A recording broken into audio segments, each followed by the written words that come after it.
የሕይወት መድኃኒት ሆኖ መምጣቱን አስተማራቸው።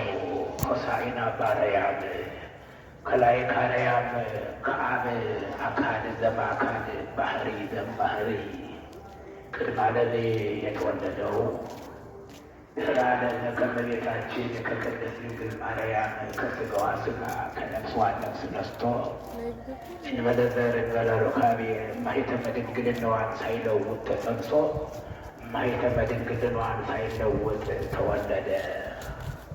አምላክ ወሰን ሰው የሆነ አምላክ የእኛን ሥጋ የተዋህደው ዓለሙ በብርድ ተመርሮ ነበረ። ዓለሙ ታስሮ ነበረ። ዓለሙ በጨለማ ውስጥ ነበረ። ብርሃን መድኃኒት ሕይወት ሆኖ መምጣቱን ለደቀ መዛሙርቱ አስተማራቸው፣ ነገራቸው። መድኃኒት መባል፣ አዳኝ መባል፣ ሕይወት መባል ላንተ ይገባሃል። እውነተኛ መድኃኒት ነህ። ዘመን የማይለውጥህ ከጊዜ በኋላ አበቃ የማይባል መድኃኒት ለዘላለም ሕይወት፣ ለዘላለም ርስት፣ ለዘላለም መንግሥትን የምታወርሰን ነህ እያላችሁ አመስግኑ አላቸው። ይህ ነው የተሰጠን የቤት ሥራ።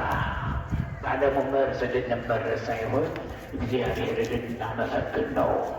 ቅድምም በማይከለ ቅዳሴው ብፁዕ አቡነ ፊልጶስ ሥርዓተ ቅዳሴውን እየመሩ አሁንም ቅዱስ ሥጋው ክቡር ደሙን እያቀበሉን ያሉ ቅዱስ ቃሉን እንዲህ ብለው አሰምተውናል።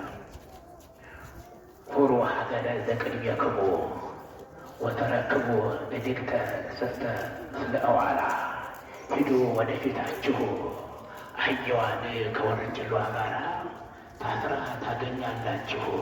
ፍትሕወኒኬ ወአጽእወኒከ ፍቱና ወደ እኔ አምጡልኝ አለ። መድኃኒት እየተደረገ ነው፣ ሕይወት ሊሰጥ ነውና ፍቱና አምጡልኝ። ለምን ትፈቷችኋላችሁ ቢሏችሁ ለጌታቸው ያሹታል፣ ያስፈልጉታል በሉ። ጌታቸው ይፈልጋቸዋል በሉ። ከዚህ በኋላ ይተዋችኋል አለ። ከደቀ መዛሙርቱ ሁለቱን ላካቸው።